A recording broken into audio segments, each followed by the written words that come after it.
Okay, what's new with Ekahau? Well, we'd like to show you this. This is the T301BD Personnel Safety Badge Tag with LCD display. Not only does this tag track the position of the person or asset wearing it, but it also functions as a two-way text communication device over your wireless network. Now, you may be asking yourself how this technology may fit into your organization. And we'd like to tell you a little bit about some of the use cases that are presenting themselves for this technology. First and foremost, people are very interested, especially in healthcare, in tracking patients through their care cycle in order to understand better ways to improve service in patient care. In addition, any use case where the location of security guards, for example, is important, or the location of personnel, for example, is very important, this tag is ideal. But that's not really the only use case for this tag. It's also very effective in tracking assets. Any asset that has an external port on it can power this device. It takes a standard charge from any RS-232 port. In addition, the menu can be very effective in actually communicating device status to the system. So for example, in the case where you may be tracking hospital beds, you could be telling the system that one bed is available, whereas another needs cleaning, whereas a third needs maintenance. All of that can be configured directly from the menu button. Now secondly, this is a very effective two-way communication device, as we've been saying.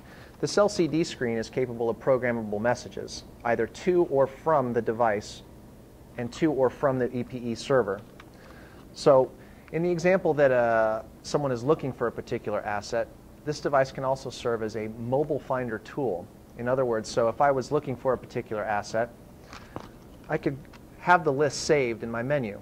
I could then scroll through the menu, select the device I'm looking for, and then on the screen receive both the map and the zone where that device is currently located. So in this case, it's not only a tracking device, but it's also a communication device and a query device that can give you asset location throughout your campus. So we've told you a little bit about some of the industries that are adopting the technology, and we want to tell you a little bit about how they're actually using it. In healthcare, as I mentioned earlier, this is being used to track patients, and the tag is being worn as an ID badge. It can also be assigned to family members who might be interested in receiving patient status updates. So when a patient moves from, say, pre-op to operation to recovery, the family member can actually be alerted of that status change. Now, in amusement parks, for example, there's a large push to track children throughout the Wi-Fi coverage of the amusement park. By assigning tags to children, then, we can create a group.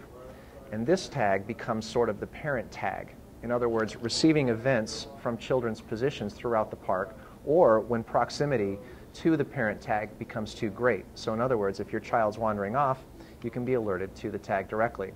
In mining, this is also another very powerful technology. In mining, we are introducing voice-over Wi-Fi communication in many mines to improve communication in the wake of some of the recent disasters. This tag is very effective in that scenario, especially with the tamper, because in a man-down situation, this can be very, easy to use. Somebody can just pull this strap and get an event out to the system, which can then trigger a security response.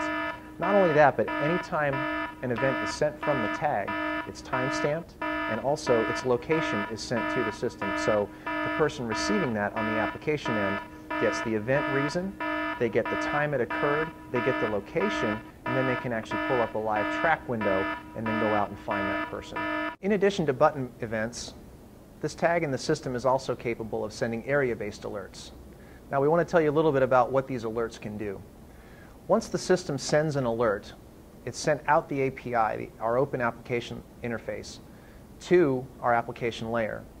But that's not the end of it. In addition to that, we can also tie into any third-party application or call gateway. So for example, we could be alerting to voice-over IP handsets, pagers, laptops, anything of that nature that your organization may already be using.